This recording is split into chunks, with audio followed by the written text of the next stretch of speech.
Okay, we've been talking about writing explicit formulas for sequences, so let's do some examples for that. Example 1a, suppose you flip a coin until it comes up tails. The probability that you will have had an outcome of tails after n flips, so that the probability that you will not have had an outcome of tails, so in other words, you're going to have heads, after n or a certain amount of flips, is given by the sequence p sub n equals 1/2, and that should be to the nth, not 1/2 squared. Okay, we need to compute and graph the first 4 terms of this sequence. So p sub 1 equals 1/2 to the nth, and in this case it's the first term, so we would say to the first power equals, anything to the first power is that number, so 1/2 to the first power is 1/2. So that first term is going to be 1/2. P sub 2, which is the second term, equals 1/2 squared. So P sub 2 would be 1/4, because 1 squared is 1, 2 squared is 4. P sub 3 I'm going to do over here. P sub 3 equals 1/2 cubed. So P sub 3 equals 1/8, because 1 to the third is 1 and 2 to the third is 1/8. And finally P sub 4 equals 1/2 to the 4th. 1 to the 4th power is 1. 2 to the 4th power is 16. So now let's graph all those. That first term, P sub 1, we said it was 1/2. So the first term 1, we go up to 1/2 and we get a point right there. Okay, the next term, P sub 2 is 1/4. So we go in at the second term and we go up to 1/4. The third term is 1/8 over here. So the third term, we go up to 1/8. And finally, the fourth term is 1/16. So the fourth term, and we go up to 16th, the 16th. So that's what your graph would look like. Step B, evaluate P sub 20 and explain what it represents. So P sub 20 equals 1/2 to the 20th power.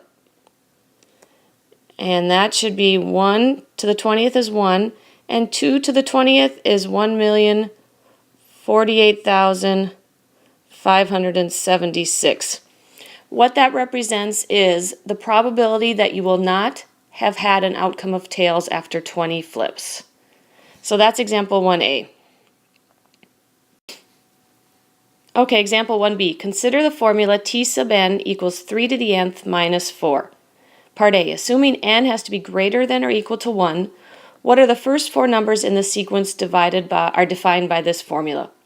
So here is our formula. T sub n equals 3 to the nth minus 4. And we know that n has to be greater than or equal to 1. So we're going to find the first 4 numbers in that sequence. So T sub 1, that's the first term, equals 3 to the n, so n is 1, so 3 to the first minus 4. 3 to the first power is 3, minus 4 equals -1. T sub 2 equals 3 to the second power, because it's the second term, minus 4. 3 squared is 9, minus 4 equals 5. T to the third, that's the third term, or T sub 3, not T to the third. T sub 3 for the third term equals 3 to the third, because it's the third term, so we're going to put in 3 for n, minus 4. 3 to the third power is 27, minus 4 equals 25. And finally, T sub 4, we have 3 to the 4th power minus 4, because it's the 4th term and n equals 4. 3 to the 4th power is 81, minus 4 equals 77. Those are your first 4 terms, our first 4 numbers in the sequence. Part B, evaluate t sub 10 and explain what it means. Okay, t sub 10 equals 3 to the 10th, because that means it's the 10th term. That's what t sub 10 means, the 10th term. So 3 to the 10th, because we're following our formula, 3 to the n, minus 4. 3 to the 10th, we got to do that first. We do exponents first, and then subtract 4. You should get 59,045. So what does t to the 10th mean? It represents the 10th number in the sequence defined by that 3 to the n minus 4. Okay, so let's continue with some more examples. Example 2a, it is common for people to save money in savings accounts such as certificate of deposits. It shouldn't be degrees. They're called certificates of deposit, or CDs, that yield a high interest rate paid once a year. Suppose you deposited $28,700 and expected a 4.1% interest rate to be compounded annually. Then the formula S sub n equals 28,700 times 1.041 to the n minus 1 gives your total savings at any time during the year leading up to the nth anniversary. Find the first 5 terms of the sequence. So this time, our formula is a little different, a little more complicated.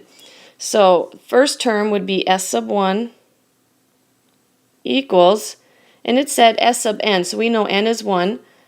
So S sub 1 equals 27,000 times 1.041 to the n minus 1. So 1 minus 1.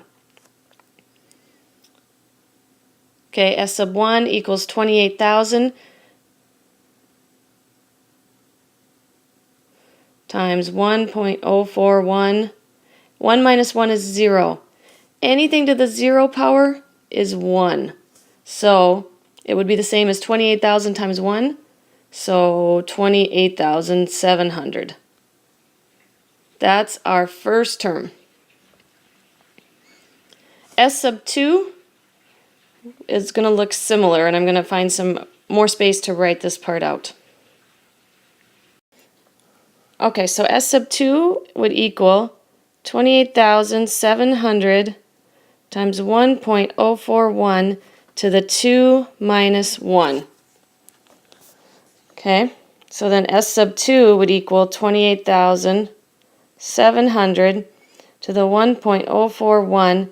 2 minus 1 is 1.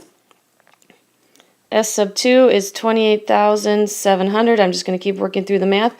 1.041 to the first power is the same as that number, 1.041. So S sub 2, when you multiply 28,700 by 1.041, you get 29,876.70. Okay, S sub 3 equals 28,700 times 1.041 to the 3 minus 1, because we had n minus 1. So S sub 3 equals 28,700 1 times 1.041 to the 3 minus 1. 3 minus 1 is 2. So it's 1.041 squared. S sub 3 equals 28,000 times 1.041 squared. You need to square the 1.041 first and then multiply it by 28,000 and you get 31,101.64. Do not multiply 28,700 times 1.041 and then square it. That's incorrect. You have to do your exponents first according to the order of operations. S sub 4 is 28,700 times 1.041 to the 4 minus 1. S sub 4 equals 28,700 times 1.041 to the 4 minus 1. 4 minus 1 is 3, so it's going to be 1.041 cubed. You need to do that part first. So S sub 4 is going to equal 28,700 times 1.041 cubed. Doing that part first, that cubed part first. Just cube the 1.041. So you should get 32,376.81. And finally, S sub 5 equals 28,700 times 1.041 to the 5 minus 1. S sub 5 equals 28,700 times 1.041. 5 minus 1 is 4. S sub 5 is 33,704.26. Make sure you do 1.041 to the 4th first, and then multiply by 28,700. Okay, they want us in part B to compute the 100th term of the sequence. So it'd be S100 equals 28,700 times 1.041 to the 100 minus 1. So S100, S sub 100 equals 28,700 times 1.041 to the 99th power. That's a 99, because 100 minus 1 is 99. You're going to do the 1.041 to the 99th power first, and you'll get S sub 100 equals 1,532,865.74. So part Z, what does that answer in part A and part B mean in the context of the problem? In other words, each year your total savings is going to increase because the interest rate is making it compounded annually. So each year that term, whether it's S sub 1 or S sub 10 or S sub 100, that's the amount of money you would have in your savings account.